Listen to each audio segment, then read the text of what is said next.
So welcome, everyone. Thank you all for joining us. So our journal club today is sponsored by the American Thoracic Society Allergy, Immunology, and Inflammation and Assembly. My name is Amit Berry. I'm an instructor of medicine at Washington University School of Medicine in St. Louis, Missouri, and I will be moderating today's webinar. Today, I'm very excited to discuss the paper entitled Thromboxane A2 Attenuates Allergic Lung Inflammation through Regulation of Th2 Th9 and Treg differentiation, published in the Journal of Clinical Investigation.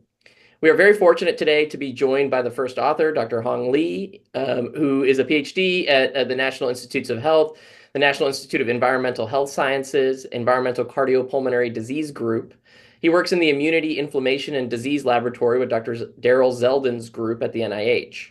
Dr. Li's work has focused on the role of COX-derived eicosanoids and allergen exposure in the development of allergic lung inflammation. We are also fortunate to have two expert discussants joining us today. First, Dr. Mark Kaplan, who is the chair of the Department of Microbiology and Immunology, the director of basic science at the Brown Center for Immunotherapy, the Nicole Brown Professor of Immunology, a professor of microbiology and immunology, a professor of pediatrics, and an adjunct professor of biochemistry and molecular biology at Indiana University. His work is focused on understanding the function of transcription factors in the development of T helper subsets, with a more recent focus in the understanding the development and function of IL-9 secreting T cells in the development of allergic inflammation.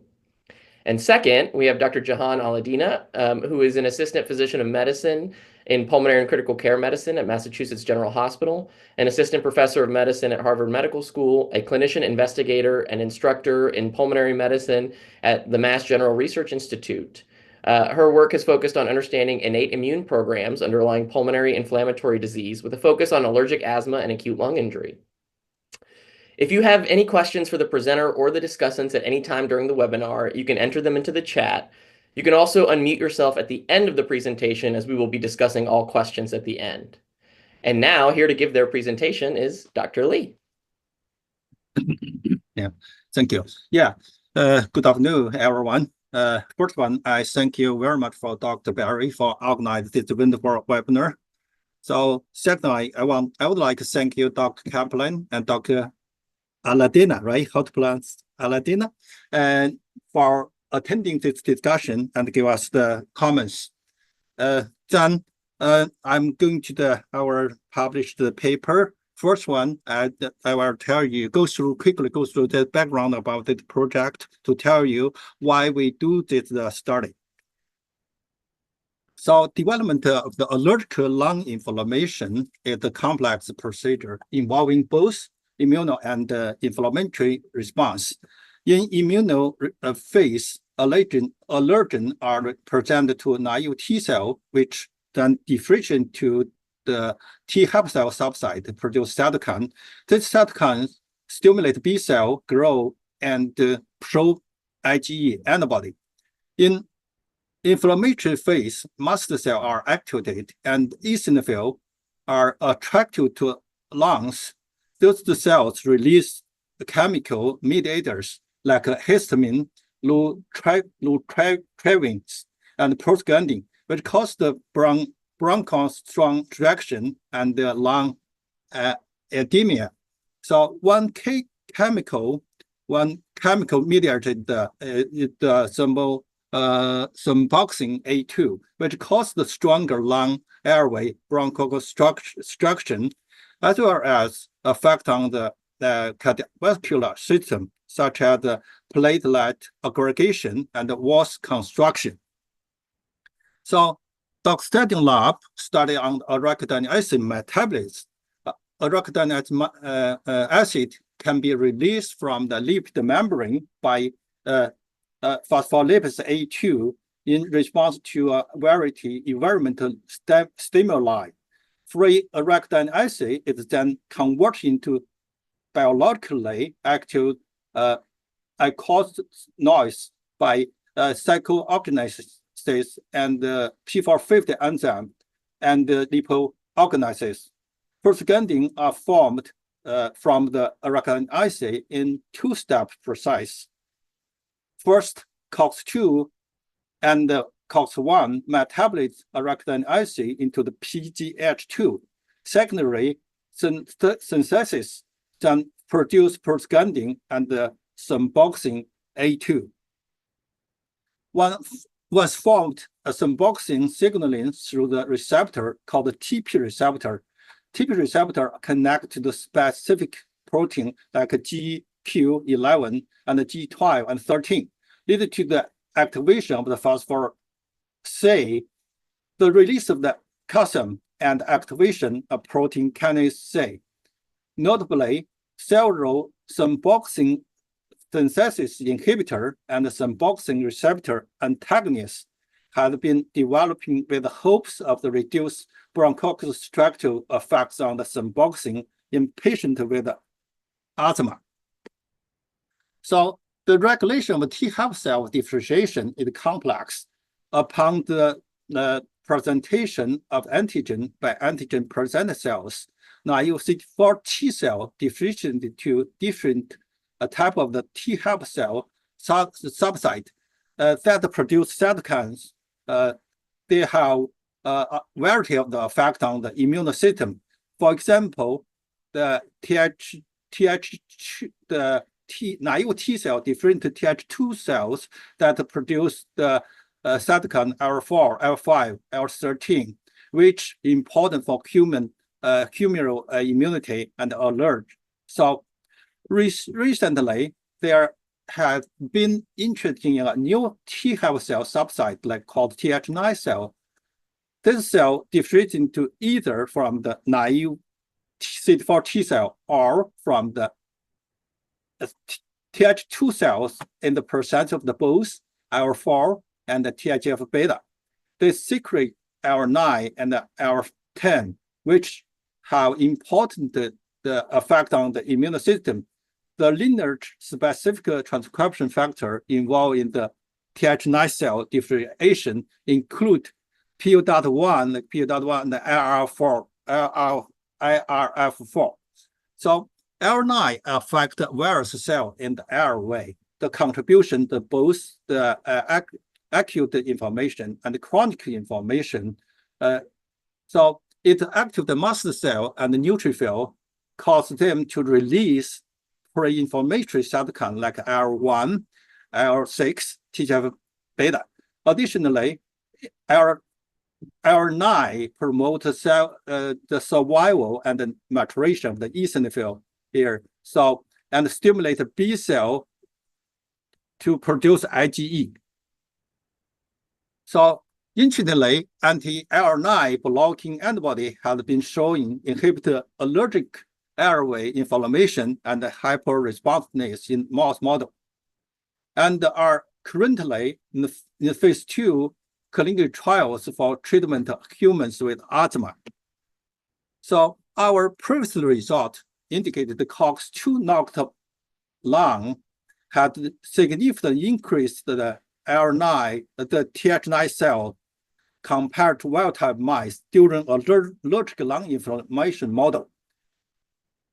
Interestingly, albumin, the OVA, which track allergic reaction, increase thromboxane here, you see, increase the thromboxane reaction in wild type. But the effect reduced in COX-2 knocked mice.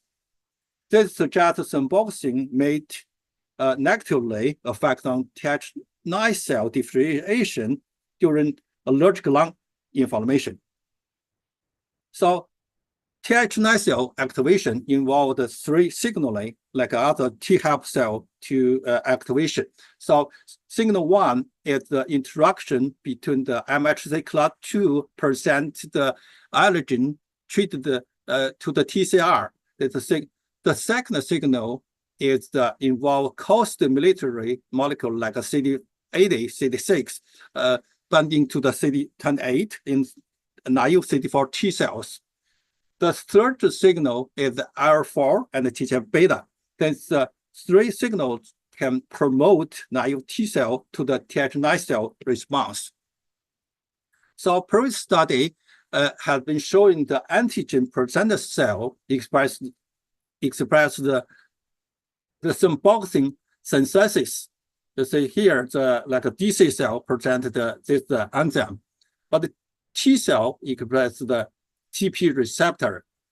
We know symboxing the reduce adhesion to the T cell antigen, the T cell to the antigen presenting cell. However, the role of the symboxing in regular naive T cell drive the differentiation to T helper cell and function have not studied. So in this study, our objective was to investigate the role of the symboxing and it's the TP receptor in Th9 cell differentiation and function during allergic lung inflammation. To address this objective, we proposed two specific aims. The first one, to study the role of the symboxing in Th9 cell differentiation and function in vivo and in vitro. Second, to investigate the process molecular mechanism through which symboxing regulates Th9 cell differentiation and function. So we use a model of allergic airway inflammation to determine whether symboxing regulates Th9 cell differentiation in vivo through compare the symboxing treated wild-type mice and the PBS treated mice. The mouse received the 2 doses of the allergen OVA together with the adjuvant through the IP injection. Day 0 and day 1 to day 3, mouse was the implant with a mini pump, which deliver the vehicle of symboxing. Beginning 2 days later, mice received 4 daily OVA exposure through the airway. 48 hours after the 4th, the OVA exposure mice were OVA exposure the secret and analysis was performed. A lavage analysis show lavage showed eosinophil increased lot infiltration to the lung. It's confirmed successful induction of the allergic inflammation. Sorry. Okay. The mice that's also the symboxing treated group, the mice reduce lung inflammation from here. The bottom, the HE stain you can see here. So as can be seen here, allergic symboxing treated mice showed significantly decreased Th9 cell differentiation in the lung compared to the allergic PBS treated mice. This is a Fox result. So similarly, the number of the Th9 cell in lavage, blood, and lymph nodes also reduced in the symboxing treated mice group. So this data suggests the symboxing reduced Th9 cell differentiation in allergic lung inflammation in vivo. So immunofluorescence microscopes provide independent confirmation of the Fox result. There are significantly reduced Th9 cell in the lung of symboxing treated the mice compared to the wild-type mice. Together, this result indicate the symboxing is significantly reduced Th9 cell number during allergic lung inflammation. So we also evaluate the airway response to the inhaled mescaline with the fluoxetine. Okay, PBS treated mice display increased airway the response to mescaline as determined by measurement of the resistance and the fluoxetine parameters compared to what the symboxing treated mice. So determine if endogenous symboxing regulate Th9 cell. We compare wild type and the TP knocked mice in same allergic airway inflammation model. The both group show the similar level of the inflammation of the overexposed. You can see bottom of the HE staining, but TP nocturne mice had greater lymphocyte infiltration and the airway. You can say lavage, the result here. So little bit increased lymphocytes, but the pathology, the inflammation staining, we did not say different. So in contrast to what we observed in some boxing treated mice, some boxing nocturne, the TP nocturne mice had significantly increased the number of Th9 in the lung, lavage, the blood, and the lymph nodes compared to wild type. Okay, take together, those data demonstrate the symboxing acts through the TP receptor, reduce the Th9 cell differentiation in vivo. So this immunoinfluenza result also show the result. The TP nocturne mice, they have increased the Th9 cell, the number in the lung very clearly. The white color is the Th9 cell. So to figure out molecular mechanism through the symboxing regulate allergic airway inflammation, Th9 cell differentiation, we move to in vitro model of the T helper cell differentiation. So first of all, we isolate naive CD4 T cell from the different tissue and different them to the Th9 cell with you say TGF beta IL4 with the co-stimulatory molecule like anti-CD3 and the CD28. So drive them 5 days to the Th9 cells. That's the procedure with or without symboxing and TB symboxing B2 or some TP receptor agonists like U46619. So then after 5 days, we do analysis. From here, you can see the result. We assess the Th9 cell differentiation in 2 ways. One by Fox. Here's the result. Another one by PCR. You can say they have after the differentiation, you can say they increase the Th9 cells. Okay, so one put the symboxing and the TP agonist, they decrease the Th9 cell differentiation. Here, the dose dependent, we pick up the 100 nanomolar of the symboxing. So here, the left side panel is the PCR result. Say match the Fox result, and so the symboxing really inhibited the Th9 cell differentiation in vitro. It shows. So when we block symboxing signaling pathway, like we use TP nocturne mice, the naive CD4 T cell, drive them to Th9 cells. Also, we can say if you knock out the TP receptor in T cell, naive T cell, they can get increased the Th9 cell differentiation. You can see here the result, right? They are PCR result. So more importantly, the symboxing and the TP agonist also inhibit human Th9 cell differentiation. Here, we just use the isolate naive T cell from human profile blood, then drive them Th9 cells. We get the exactly same like a mouse result. So as mentioned earlier, naive T cell, CD4 T cell can differentiate into the Th9 cells in 2 ways. One is directly in the percent of the IL4 and TGF beta.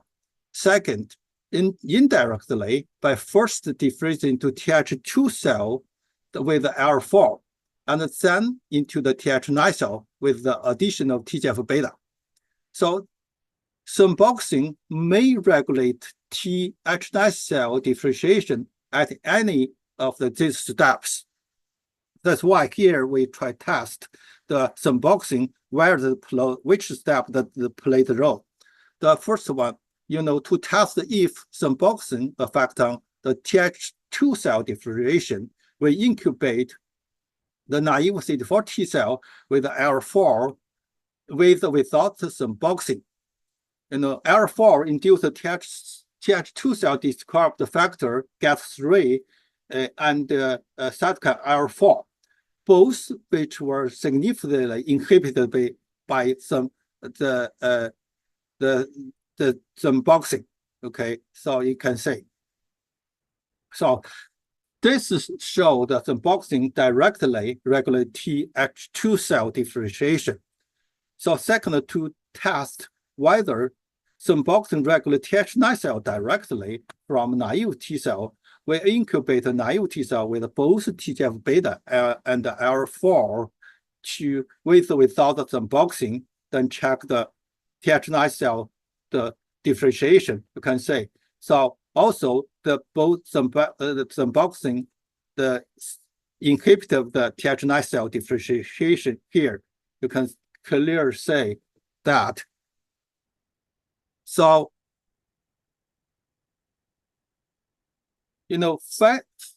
finally, to test whether the sandboxing also inhibited the differentiation from Th2 cell to Th9 cells, we first differentiate the naive T cell to the Th2 cells use the L4, and then treated this Th2 cell with the L4 TGF-beta without the sandboxing.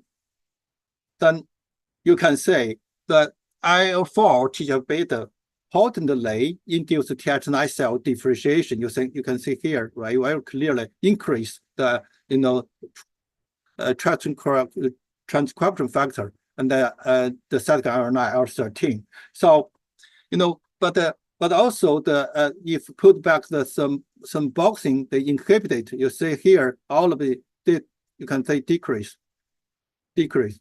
Okay, that's therefore it appears the sandboxing regulate each of the step involved in different of the naive CD4 T cell to Th2, Th9, and differentiation Th2 to Th9 cells. Look like sandboxing play the role every the differentiation step.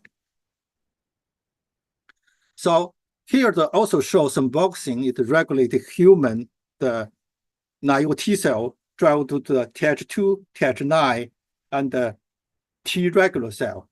So they can in the sandboxing inhibit the Th2, Th9, but promote the T regular cell differentiation. So here, but the interesting thing is the sandboxing treated lead to slight increase in T regular cell, but cause the significant risk of the FOXP3 MR level that really increase a lot, but it look like didn't match, but the trend is the same direction. So taken together, the data I have shown so far demonstrate the sandboxing signaling through its TP receptor significantly inhibits the Th9 cell differentiation in vitro and in vivo. But what is the source of the sandboxing? They come from the APC cell or T cell or both. We don't know so far. So next step, we try to do that. Here to show consistent with the previous finding, we found the naive CD4 T cell express lower level of the TP receptor. Okay, but driving them into the Th9 cell significantly increase the TP receptor expression here. So however, T cell don't produce significant amount of the sandboxing here. You can say TB, we check the TB, TXB2, but they don't have change. So naive T cell treated with either PBS or TGF-beta L4 have not increased some TXB2 level. This suggests that some boxing is produced by different cell type, not from T cell. Okay, because here they show T cell. So supporting this point, we observe the LPS treated induced some boxing synthesis in CD11C cells. We isolate the CD11C cells, but not in naive T cell. On the other hand, LPS induced the TP receptor in naive T cell, but not CD11C cells. So here, so we also sort out the lung cell by FOX to isolate the naive T cell here, okay, and the monocyte lineage cell group like F480, CD11C, and F480 positive, and F4 CD11C double positive cell, that present different kind of the macrophages. So then we use the LPS to stimulate them. We check which the cell produces some boxing. After acting them with LPS for 24 hours, I observe only the monocyte macrophage and a alveolar macrophage cell produce significant amount of the boxing. Okay. So furthermore, we examine the role of the boxing in DC mediated promotion of Th9 cell differentiation in vitro. But from here, left panel, you can say that you plus the DC with the naive T cell, drive them Th9 cells, DC can promote the Th cell, the differentiation. But if you put back some boxing, they can block the DC, whatever with or without DC, they can totally block the Th9 cell differentiation. So here is we try to put the CD11C and the naive CD4 T cell together, then drive them the Th9 cells. You can say we check the boxing synthesis and the TP receptor. Both after drive them to the Th9 cells, the enzyme and the TP receptor both increase. But when put back some boxing, they don't inhibit it. Okay, the mixed cell, they don't do that. You mix together, then coat them. Then the left panel, we just put use the transwell culture plate that separate the T cell and the DC cell, but they separate. Then we drive them to naive T cell to the Th9 cells. You can say only CD11C cells they can after that increase the TP receptors here, right? But then CD11C cells only increase of the enzyme, like some boxing synthesis enzyme increased. That means, overall, this finding suggests CD11C, the DC cell, can be stimulated to produce some boxing, which then activate the TP receptor CD4 T cell, regulate their differentiation. So it appears the antigen presentation of the monocyte lineage can make some boxing that can then binding to TP receptor on T cell. Thus, our data suggests some boxing acts in a paracurrent fashion rather than in the outcurrent fashion. So limited the Th9 cell differentiation in vitro. So this percent of false signaling, thereby antigen percentage cell interact with the T cells. So next step, we focus on the understanding specific molecular signaling events downstream TP receptor that lead to the inhibition of the Th9 cell differentiation from here. We try to understand from TP receptor to the T cell L9 promoter part what happened. We try to do analysis that part. Here the published they show the very busy the cartoon, the lot of the pass away. But anyway, we can see here based on this, already know the pathway. We check some target what happened here. You take here, we check the first one CAMP. But some boxing really can promote CMP increase when drive the naive T cell to the Th9 cells.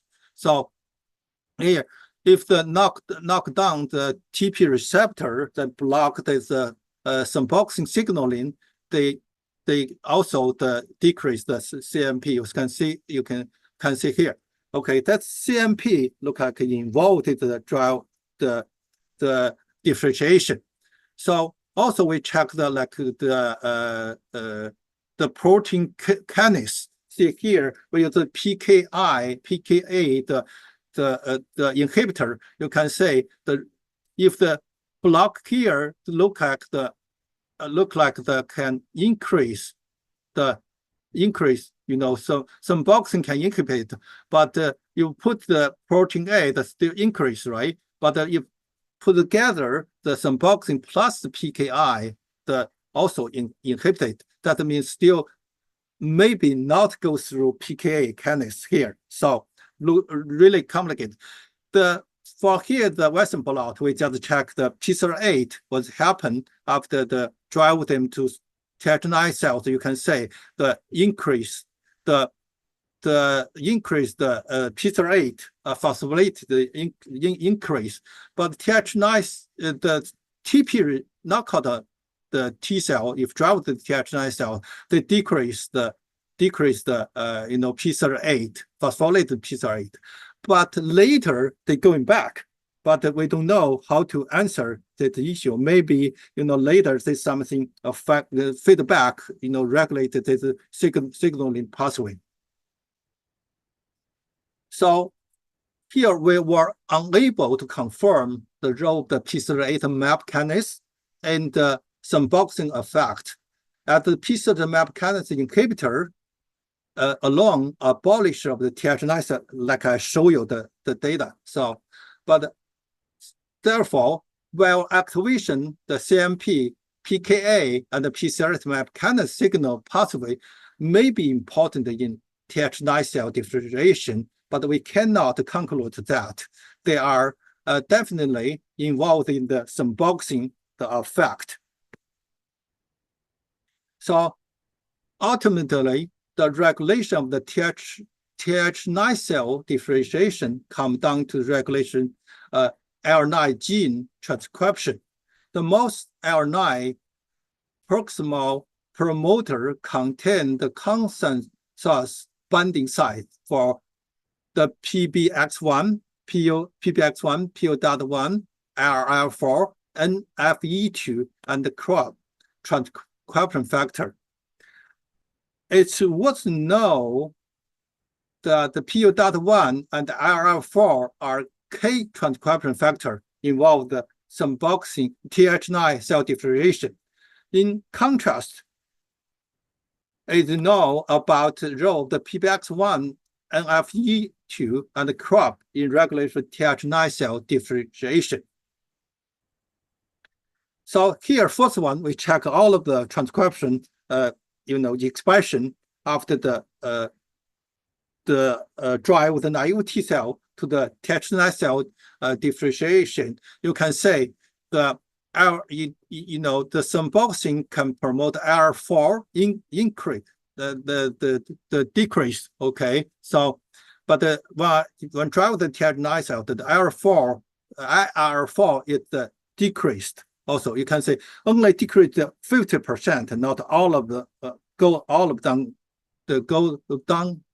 down, right? But can say the PBX1, and NFE2 it increased a little bit after some boxing the treated. So crop look like no change. Okay, that's from we check the transcription expression by so then we look. So here, notable suppression of the IR4 by some boxing was less significant than its suppression of the IR9, suggests that some boxing doesn't only work through the IR4 to control Th9 cell differentiation. That means not only IR4 is control the Th9 cell based on here the expression result. Maybe other transcription also, control the Th9 cell differentiation. So CRIB, we think that did not involve the Th9 cell differentiation. Then second one, to further study of the transcription factors involved the repression of the IL9 by some boxing, we make several of the luciferase report construct contact different sides of the mouse IL9. Here you can say different size the IL9 promoter. So we check the promoter function. We only say this one V2 is the short one. They have all of the IL9 promoters activity when we stimulate the cell after So based on this contract, we did, here's the result, right? You can say V2 is the best one for activity when we tried the contract in the 23 cells. Then second step, we next use the set direct mutagenesis to disrupt the NFE2 PBX1 or crop binding sites in the V2 promoter construct. Disrupt of the NFE2 or PBX1 binding site both increase promoter activity. This is consistent with the known repressor function of those two transcription factors. Importantly, description of the NFE2 and the PBX binding site abolish ability of the thrombosine and the TP receptor agonist for U4991 to repress the L9 promoter cell activity. In contrast, disruption of the crop binding sites had little effect on promoter activity. This contrast not inhibited by either thrombosine or TP agonist. Taken together, this data indicate PBX1 NFE2 likely mediated the repression of the IL9 promoter by some boxing. Here you can see the result. Yeah. So since the boxing increased the expression of the PBX1 and NFE2 during a Th9 cell differentiation, then we examine whether it also regulate the binding of this two transcription factor to IL9 promoter. We perform the chromatin immunoprecipitation with the PBX1 and the NFE2 specific antibody, followed by quantitative RT-PCR and sequencing. So the thrombosine, from here you can see the results. Thrombosine significantly increase binding both of the transcription factor to the immunoprecipitate chromatin. When we precipitate, then check the PCR and sequencing. Sequencing is right, we check, we didn't show the result here, but also increase the PCR the amount. So this data is consistent with the repression of the IL9 transcription by both PBX1 and NFE2. So to summarize our data, we have shown the antigen presented cell can generate thrombosine, which acts in pericurrent fashion to stimulate the TP receptor on T cell. During Th9 cell differentiation, we call them maybe the signal for stimulate regulate, right? TP receptor activation stimulate the multiple intracellular signaling pathway, include P38 MAP kinase to repress L9 gene transcription through the mechanism that involve the NFE2 and the PBX1 transcription factors. So yeah, I don't go through here. Finally, I would thank you for your attention. I would like, the Dr. Zagdin gave me this project, the run. So also we did the teamwork. A lot of people attended this work. So now, I take any question if I can answer you. So. Great. Dr. Li, thank you so much for that great presentation. Really fascinating work, and it looks like you guys spent a lot of time sort of elucidating this interesting mechanism. At this point, I want to open the conversation to our discussants and as well as our audience members. Dr. Kaplan or Dr. Alladina, do you guys have any thoughts or comments about this work by Dr. Li and the Zeldin group? So I can start off. So first of all, great work and really great paper. So one of the main targets of IL-9 are mast cells. Mm-hmm. So I was wondering if you looked at mast cell numbers or mast cell precursor changes in the model, and was that being affected as well? Okay, yeah, we only, based on the review, when we started the paper, they ask about the mast cell, the number with the just related information. They didn't ask about this issue. Maybe I should, we did not do that. We will do that later. So yeah, it's good. Thank you. Good question. Good suggestion. Yeah. I actually have a quick follow-up about that. I had a similar question, and I saw you didn't see any differences in mast cell numbers. And this is, again, first, really great work and really impressive how much you drill down on mechanism in this study. This question is actually for both you, Dr. Li, and maybe Dr. Kaplan as well. There's been some variety in studies in terms of the effect of IL-9 on mast cells, with early studies showing an increase in density and perhaps activation survival, and some other studies not showing necessarily an effect. And just curious if either of you have thoughts on perhaps some of the differences that may be playing a role in those findings. Yeah. Well, I don't know exactly. I mean, I think the model that's being looked at certainly has an impact, and I think how much of a chronic stimulation is versus acute, and that definitely has an impact. And we generally see expansion of mast cells that's much more significant after at least a few weeks of challenge. We've tended to do, longer chronic challenge. But, I think there certainly could be other factors too. Yeah. So we have to do it on the mast cell, I think, work on that sense. Yeah. Maybe we should try, Well, because thromboxane itself has some effects on mast cells, correct? It's thought that perhaps some of the bronchoconstriction is directly via action on smooth muscle, but also perhaps via action on mast cells. So I was very intrigued by your finding that there was decreased airway hyperresponsiveness in your model, while generally when we think of thromboxane, we think of it as primarily a bronchoconstrictor. And so I was wondering, if you could talk a little bit about that. Clearly, you very nicely in your paper and the discussion talked about how there are a variety of effects that thromboxane may have, and that might be the reason why clinical studies have not really panned out thus far.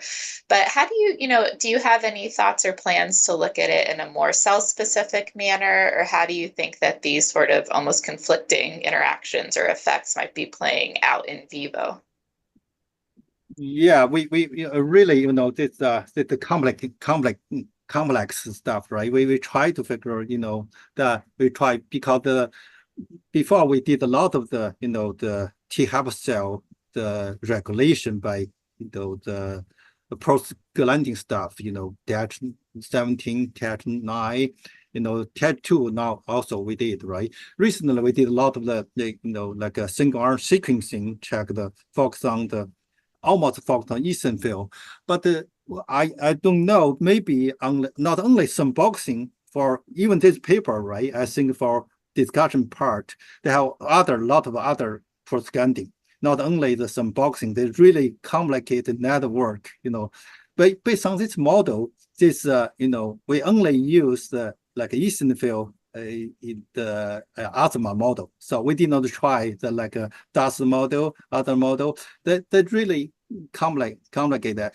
We don't know, but we try to, based on single arm sequencing, try to what's happen, like some boxing synthesis, expression were located, try to figure out, but we haven't done, the much that. Dr. Lee, there's a question in the chat that says, is it is it DC1 or DC2 that produced thromboxane in your in vitro studies? Yeah, we did not, go to dive deep. We just isolate the CD11C, the cell. We did not go to the, the subside of the DC cell, which really regulate but based on single arm sequencing, our model, right now we focus on like a neutrophil and the eosinophil, the really high, they express COX-2 based on COX-2 expression we're talking about, right? They're really high. So, but not other cells. T cell is very, very low. So. This is a fascinating work, Dr. Lee. I had a question. In the introduction and in the discussion, you guys discussed this idea that thromboxane inhibitors and inhibitors of the TP receptor have been developed in the hopes of improving outcomes with this prior notion that thromboxane itself causes bronchoconstriction in the short term. And you comment that, potentially in the sort of more chronic setting or in a longer term setting that thromboxane may actually be beneficial based on this mechanism that you guys describe.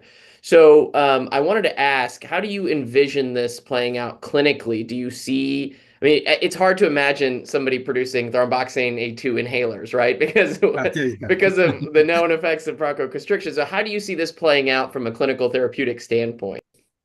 Yeah, but it's a hard answer. They try to lot with the chemicals, right? They don't really go to the clinical can benefit the patient, I think, But I think for basic the clinical we can do, right? Check the the enzyme gene, the mutation, polymer phase may be related, asthma, it really related with the asthma or not. That's one we can do. The second one, I think, may be based on our study, right? The some boxing inhibitor and TP the blocker anyway. There may be different time point to give the patient that they play some role. But if early time or late time, you give the drug the chemical timing is very important, I think, based on the immune system, what's the status, in the patient, I think, Absolutely. That makes a lot of sense that when you give it makes a difference, right? Yeah. I had a sort of a follow-up question to this in light of all of the biologic therapies that have now become available and are being used clinically for asthma and other allergic and eosinophilic diseases. In your model, you guys look at IL-4 inducing this T helper cell differentiation. And I believe dupilumab is out on the market, which has some IL-4 blockade properties, along with IL-13 and some of those other things. But I'm just curious if you or anybody else has looked at the effects of these biologics on thromboxane production in either animal models or in human samples. For IL-4, you talk about the cytokine. Well, really for any of the new biologics that are being used, or frankly for any asthma therapy, has thromboxane been studied as a marker, whether it's of inflammation or in this case maybe of reduction of Th9 cells? Has that been looked at? Do these biologics have any effect on thromboxane? Yeah, that's good. That's study. Yeah, we have done. Yeah, maybe new new, the chemical reagent we can try to how to regulate the, like some boxing and the other prostaglandin. For Th9, Th2, the other prostaglandin also play very important role. We before Blue Journal we published 2 papers before, right? It's in Th17 cell and Th2, Th9 also regulate the Pge2, D2, I2 did not. They have different function, and the whole T helper cell in network look like really complicated. So I think, Emmett, you bring up a really interesting point about the biologics, and that there's a couple of big outstanding questions. First, in terms of what the long-term effect is on disease processes in the airway that sustain asthma, whether it's the type 2 inflammation, the remodeling, and anything else. So whether there are chronic effects on perhaps IL-9 differentiation or other pathways in the airway, we just don't know that yet. And it's a really interesting question, that if the biologics are really going to be disease modifying in that way. So that's pretty exciting in the field. But also, as we think about biologics beyond just these, big hitters that we have thus far. So whether it's something targeting thromboxane or even IL-9, for example, where the data has been somewhat unimpressive, thinking more specifically about our patient population, whether it's timing, like you all talked about, there's data about IL-9 from Dr. Kaplan's group and others being really more effective or more involved in the perhaps seasonal or acute allergic response, right? So thinking about our patients in that way, I think is going to be so important moving forward, because we now have these like big hammer approaches, which are better than steroids, but maybe not by a lot, right? They still affect a lot of pathways. And thinking about these more specific mechanisms, like we're really nicely laid out here, is going to be really helpful for our specific patients who don't respond, right? Like 40% of patients still don't respond to a lot of these biologics, even if they have type 2 inflammation. So it's going to be really interesting to see why not. Yeah. I had kind of a follow-up question coming from the different side. So if there are situations where IL-9 is actually beneficial in an infection or some scenario like that, do you think this pathway could be used to amplify the IL-9 response, and maybe using the receptor antagonists or some other approach to try and increase IL-9 in the system? Yeah, great. Yeah. But the anti-L9, the antibody, right? It looks like, I don't know the final result about the clinical trial. If you block the L9, based on what happens for asthma, the patient, if the Hi, my name's Miles. One of the people on the committee with the allergic journal club here, and I was just curious with this is a little different than asthma, but since IL-9 is implicated in sometimes Epstein-Barr virus and its propagation, has thromboxane ever been used or thought to help with like post-transplant lymphoproliferative syndromes? Or do you think that could be a role here to help with that outside of asthma? I don't know, maybe Dr. Kaplan, no. Or about that, no. Yeah, I'm not aware of any treatment like that. I'm not either. It's an interesting point, Miles, that you bring up. My day job is lung transplant. We see a few cases of post-transplant lymphoproliferative disease. I was not aware of the association between IL-9 and Epstein-Barr virus-induced PTLD, but it's an interesting point. Maybe it's something that you and I should sit down and write a grant on and take a look at. Yeah, that'd be cool. All right, so I had a couple of actually other questions, but I think in the interest of time, to be respectful of everybody's time, I will wrap up here. So with that, I would like to thank all the folks who participated, in particular Dr. Lee, for the excellent presentation of this really interesting work. I would also like to thank our discussants, Drs. Kaplan and Alladina, as well as all of the folks that joined and submitted questions. For those ATS attendees, if there are any papers that you would like presented via a Journal Club webinar, please contact your assembly representatives. And with that, we will conclude our webinar. Thank you guys so much for joining. Thank you. you. Thanks. Thank you. Bye bye.